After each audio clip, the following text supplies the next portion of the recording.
Rajasthan Royals और संजू सैमसन के खराब रिश्ते की खबरें भले ही इस साल निकल करके आ रही है, लेकिन इसकी नींव पिछले साल ही पड़ गई थी जब राजस्थान रॉयल्स ने जॉस बटलर को रिलीज कर दिया था। उस वक्त रिपोर्ट ये निकल करके आई कि संजू सैमसन क्योंकि खुद ओपनिंग करना चाहते थे, इसीलिए उनको जॉस बटलर की जरूरत नहीं लगी और उन्होंने उनको रिलीज करवा करके शिमरॉन हेटमायर को रिटेन करवा लिया। लेकिन उसके बाद संजू सैमसन इंजर्ड हो जाते हैं और इस स्टोरी में एंट्री मारते हैं 14 साल के वैभव सूर्यवंशी, जो कि सिर्फ 35 बॉल्स में जड़ देते हैं एक शतक और यशस्वी जायसवाल के साथ बना देते हैं नई ओपनिंग जोड़ी। अब उसके बाद संजू सैमसन को मजबूरन नंबर 3 पर खेलना पड़ता है और एक बार जब टीम का परफॉर्मेंस अच्छा नहीं हुआ, टीम प्लेऑफ में क्वालिफाई नहीं कर पाई एक बार फिर से, तो जाहिर सी बात है ओनर, मैनेजमेंट और फैंस आपसे सवाल करेंगे ही करेंगे, क्योंकि सब कुछ आपकी मर्जी से ही हुआ था। और उसी के बाद से इस रिश्ते में और ज्यादा दरार पड़ती चली गई है।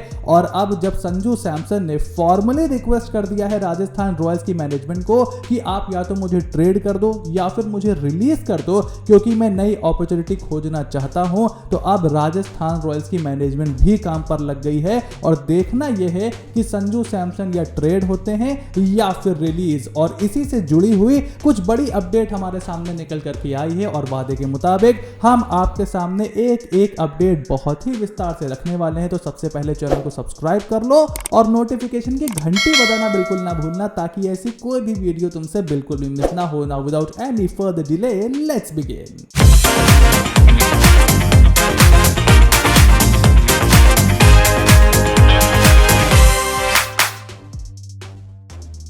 देखो, सबसे पहले यहां पर क्रिक बस ने रिपोर्ट किया है कि राजस्थान रॉयल्स की मैनेजमेंट ने कई फ्रेंचाइजीज को रीच आउट किया है to trade Sanju Samson before the IPL 2026 और इन टॉक्स को खुद राजस्थान रॉयल्स के ओनर मनोज बदाले लीड कर रहे हैं। और ना सिर्फ उन्होंने इन बातों को आगे रखा है, बल्कि जो प्लेयर उनको चाहिए ट्रेड में उनकी डिमांड भी वो बाकी फ्रेंचाइजीज से खुद ही लीड कर रहे हैं। यानी कि एक बात तय है कि Rajasthan Royals are dead serious to release Sanju Samson और एटलीस्ट ट्रेड हिम। और आप तो जानते ही हो कि संजू सैमसन के लिए चेन्नई सुपर किंग्स बहुत ज्यादा दीवानी है और ट्रेड के लिए उन्हीं का नाम सबसे ज्यादा आगे चल रहा है। ऐसे में क्रिक बस की ही रिपोर्ट यह क्लेम कर रही है कि यहां पर ऋतुराज गायकवाड़, शिवम दुबे या फिर रविंद्र जडेजा में से किसी एक को राजस्थान रॉयल्स ने मांगा है कि आप हमें इन तीनों में से कम एक प्लेयर दो, तब हम आपको संजू सैमसन देने के बारे में यहां पर सोचेंगे। और जैसे कि चेन्नई सुपर किंग्स को आप जानते हो भाई, उनका तो यह है कि हमारी टीम हमारा परिवार है। वो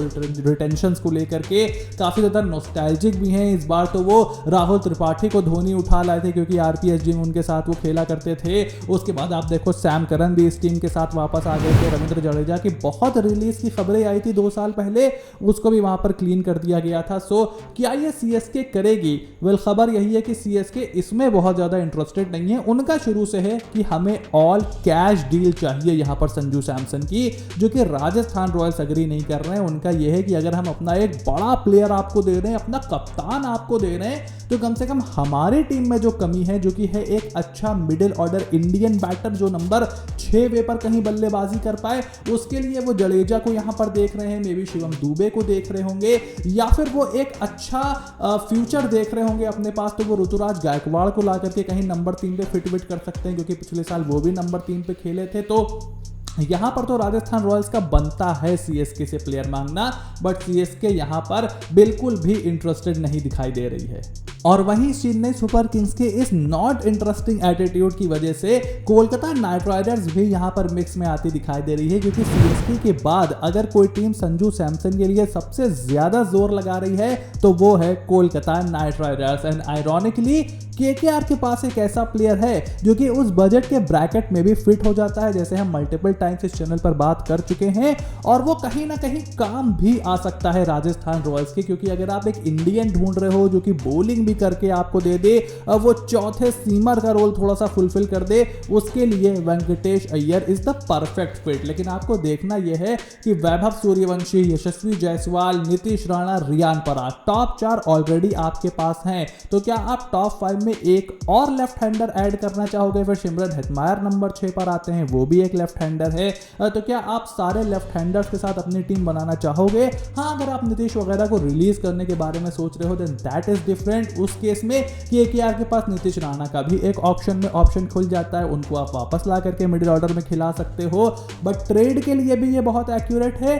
but to be honest I would want to see Sanju Samson in the mini auction. मैं चाहूंगा कि केकेआर अनरक नॉर्किया, उसके अलावा क्विंटन डिकॉक, वेंकटेश अय्यर सबको रिलीज करके एक बड़ा प्लेयर लेकर के जाए, मतलब बड़ा बजट लेकर के जाए, और फिर देखेंगे किस तरीके से उनके ऊपर बिडिंग हो रही है और फिर उस प्राइस पे संजू सैमसन को लेने की कोशिश करें। इससे मिनी ऑक्शन भी थोड़ा सा और ज्यादा इंटरेस्टिंग बन जाएगा। बट हाँ, अगर सीएसके अपनी बात पर अड़िग रहता है और केकेआर इस ट्रेड को पुल ऑफ कर लेता है then you might see Sanju Samson batting at the top and captaining Knight Riders as well. और उसके बाद यहां पर लखनऊ सुपर जायंट्स भी एक मेजर शफल की तैयारी में है। देखो, लास्ट ईयर उन्होंने जहीर खान को अपना मेंटोर अपॉइंट किया था, मैंने उस मूव की बहुत ज़्यादा तारीफ की थी।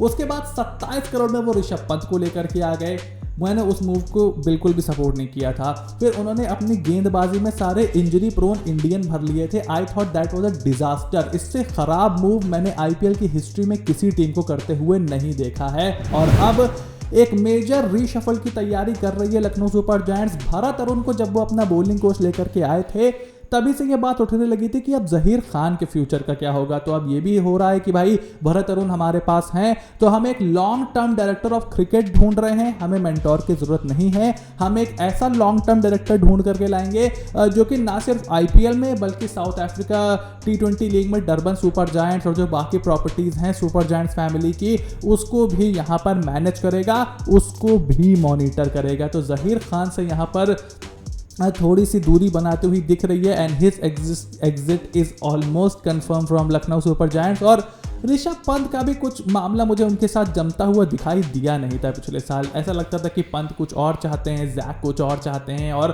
शायद वहाँ पर थोड़ा सा हो गया था कि किसकी ज़्यादा चलेगी। और फिर हेड कोच भी वहाँ पर थे, सो काफ़ी ज़्यादा खिचड़ी पक रही थी जो कि ज़रूरत थी नहीं लखनऊ सुपर जायंट्स को करने की। और अगर वो जैक की कॉल थी इंडियन पेस बॉलर्स को अपनी टीम में लेना जो कि इंजरी प्रोन है, that was a very poor call indeed जिसने भी वो कॉल ली थी। So Zaheer Khan is all set to part ways from Lucknow Super Giants. अब देखना यह है कि एलएसजी का अगला टीम डायरेक्टर कौन बनता है। तो आईपीएल 2026 की मिनी ऑक्शन और ट्रेड विंडो की ये थी कुछ बड़ी अपडेट। अब आप मुझे अपना ओपिनियन कमेंट बॉक्स में लिख करके जरूर बताओ। चैनल को सब्सक्राइब करो, नोटिफिकेशन की घंटी बजाना भी बिल्कुल ना भूलना ताकि ऐसी कोई भी वीडियो तुमसे बिल्कुल भी मिस ना हो। Stay tuned and I will see you soon in the next video.